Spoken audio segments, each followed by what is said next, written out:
le premier chapitre de l'UTC, c'est chapitre 1, l'expression mathématique. Et en tout premier, on a vu la définition de proposition. Et une proposition, c'est en fait un énoncé, donc une phrase, auquel on peut donner une véracité, enfin qui a une véracité, donc qu'elle soit vraie, soit fausse. Et en gros, il faut juste que elle respecte le principe d'identité. Donc chaque, euh, chaque propriété, enfin chaque proposition ne peut pas être une proposition différente, enfin, qui n'a pas la même valeur.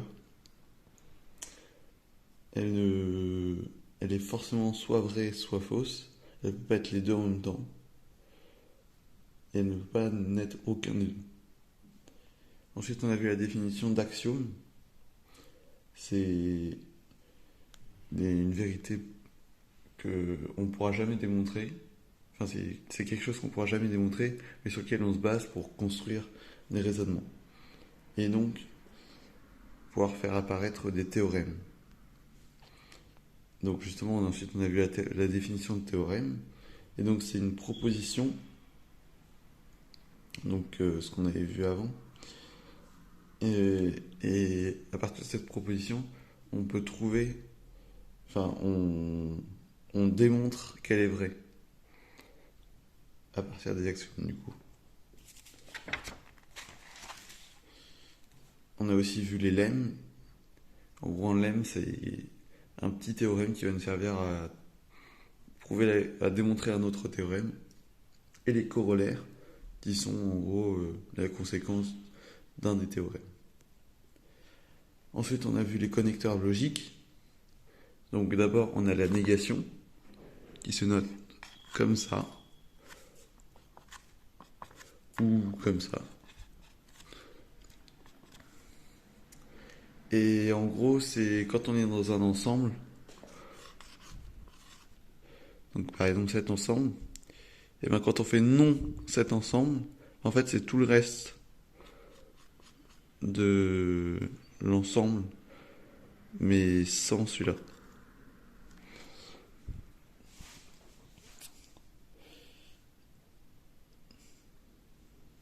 Ensuite, on a vu le connecteur logique et.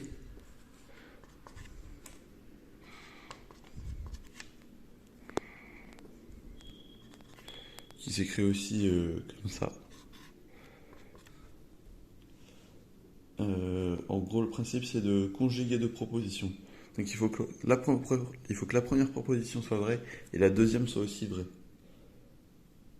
Et si les deux sont vrais, c'est-à-dire que la somme des deux, donc cette expression, elle est vraie. Elle est vraie uniquement si celui-là est vrai et celui-là est vrai.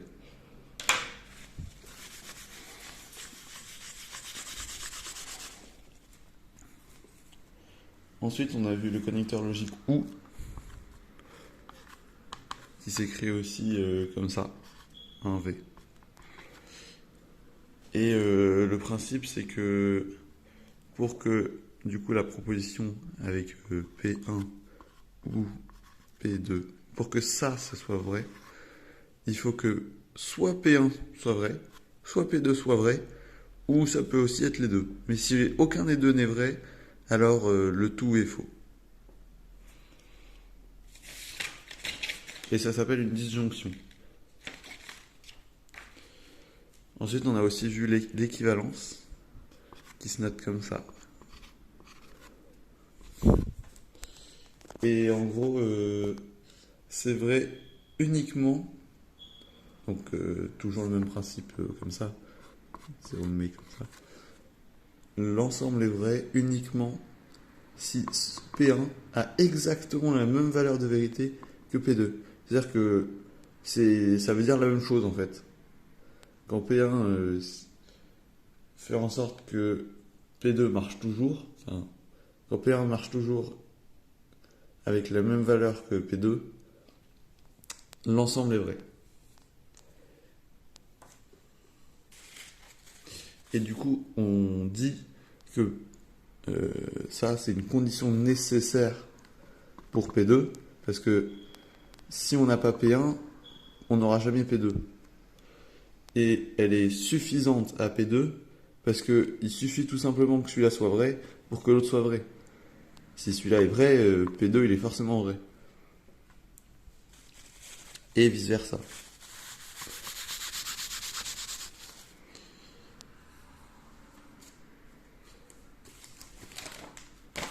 Ensuite, on a vu l'implication. Alors, l'implication, c'est, ça se note comme ça. Voilà. Et le principe, c'est que pour que l'implication soit vraie, donc pour que ça soit vrai, il faut que si on est P2, non, si on est P1, on a forcément P2. C'est ça l'implication. Le fait d'avoir P1 implique le fait qu'on aura forcément P2. Et donc si on suit cette logique, c'est donc que l'implication est vraie. Si quand on a P1, on peut ne pas avoir P2, c'est que la logique n'est pas vraie. Donc l'implication est fausse. Par exemple, du coup P1, ça peut être x supérieur à 1. Et P2, ça peut être x supérieur à 3. Donc, le fait le fait que P1 soit supérieur à 1 implique le fait qu'il est aussi forcément supérieur à 3. Mais on peut avoir un x qui est supérieur à 1 sans qu'il soit supérieur à 3. Donc par exemple 2. 2 c'est supérieur à 1 mais c'est inférieur à 3. Donc celui-là est faux, celui-là est vrai. Et donc... Non, pardon. Et voilà. Et donc le tout est vrai. Si celui-là est... Si x... Du coup, quand celui-là est faux, donc quand x est du coup inférieur ou égal à 1, bah du coup celui-là il est forcément faux. Donc du coup on sait que cette proposition impliquant celle-là, l'implication est vraie. Et donc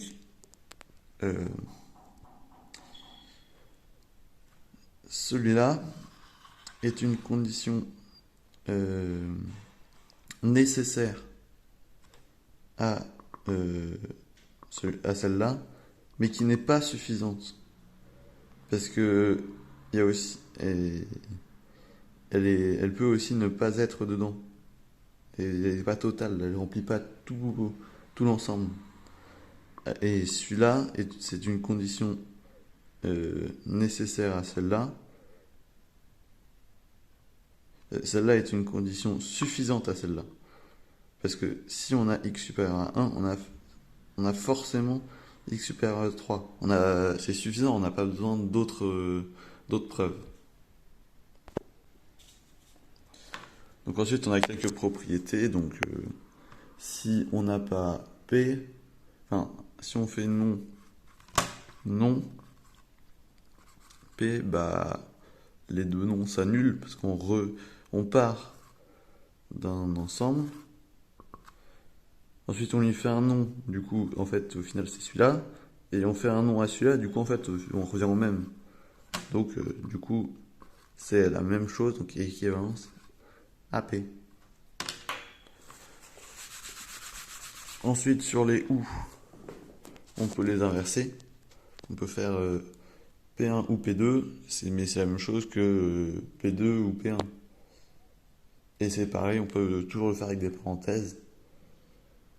Et si jamais on met un ou avec une des propositions qui est toujours fausse, bah, au final ça revient à la même proposition parce que le seul cas où l'ensemble est vrai, donc P1 ou P2, donc si celui-là est tout le temps faux, bah du coup c'est vrai que quand celui-là est vrai. Donc du coup ça revient exactement au même que de mettre directement P2.